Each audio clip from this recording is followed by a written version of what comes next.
Playing host to various social classes, half of Kajiado North is urban and the other half is rural. Urban centers such as Ngong and Ongata Rongai form the metropolitan district of Nairobi, though they do not fall within the administrative boundaries of the city. Urban centers in the constituency are noticeable for their serious lack of infrastructure and social amenities compared to the population they hold. As a matter of fact, Kajiado North is one of the few constituencies with the fastest growing urban centers that lack a municipal authority. Hence, its development faces serious planning challenges. Waache kuuziwa barabara. Juu watu ni kupewa wanapewa barabara. Jenga hapo na kuna barabara. So physical planning ya hapa it's very poor. Various attempts have been made to improve the situation, but these have largely failed. The first serious attempt at settling Kajiado's infrastructural deficit was in the early 90s when the Chinese government advised that Rongai would grow to be one of the major metropolitan districts of Nairobi and even offered funds for infrastructural development. The main challenge ile kubwa sasa hapa ni barabara. Barabara kama hii unaangalia tu hapa imeenda lami tu 3 kilometers. Lami imeishia hapo. The Kajiado County Council has on 2 occasions advertised tenders for construction of roads, markets and bus parks, but these have never materialized.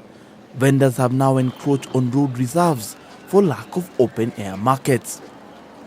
A construction company was assigned by the government to put up drainage along Magadi Road, but they never completed the job and actually created mess by leaving the open trenches without cementing them. It all serves to show how much Rongai has fallen victim to poor governance and corruption. Mounds of garbage have become quite common and unplanned informal businesses are mushrooming at an alarming rate. There is also a lack of enforcement of urban bylaws, as donkeys, for example, should not be allowed since they cause unnecessary traffic snarl-ups. They eat up vegetation by the roadsides and litter the places with feces. The mushrooming of urban centers in Kajiado North constituency has been largely attributed to the presence of slaughterhouses such as the one behind me, but as at present, none of them is working. This problem is largely attributed to the political leadership of the region. Its mediocrity in terms of planning and service provision can be attributed to 4 factors. First, the local authority in charge of the area, which is the Kajiado County Council, is to blame. They are apparently lazy, corrupt and insufficient due to their lack of clear organizational structure and the fact that it is a largely rural council which was never constituted for urban management. Ile sasa inalipwa huku na kanjo. Hatujui inatumika na nini. Juzi tulikuja kufagia hii uwanja. Baka wanauliza kama tumekosa kazi. Na wako. Na wanasema kuna kazi kwa vijana. Labda ni ile inasemekana kazi kwa vijana, pesa kwa wazee. Secondly, there's a lack of political goodwill from the local leadership to take responsibility and act on pressing issues, and in many cases, they are part of the problem since they perpetuate corruption and political interference. Ukiona maji watu wanatumia hii maji ya madamu, maji ambayo haifai kutumika na binadamu, maji ambayo ukiona wanyama wanalala usiku ndani.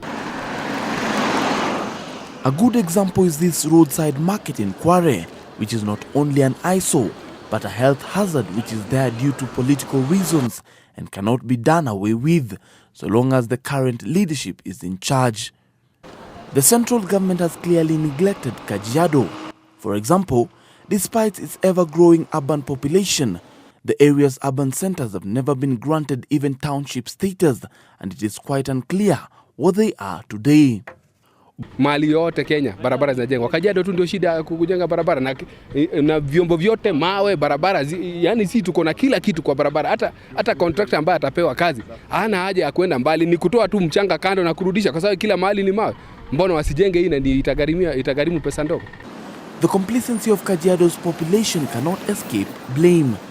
This is however due to the lack of unity common in areas with mixed population like Rongai, Kiserian, Ngong and Kitengela, such that while the rich and middle-class populations would like to see a clean, well-organized Kajiado, the poor would actually prefer Kajiado friendly to informal businesses, which would eventually lead to disorder even with reasonable planning. This way, citizens of Kajiado North do not speak with one voice. Sasa sote atutufanyia mambo mingi sana. Hii barabara yote unaona iko hata kama iko fupi, kwa maana ilikuwa matope, lakini hatuwezi kupi. Sasa tiga ikakuja, ikatoa kila kitu. Unaona?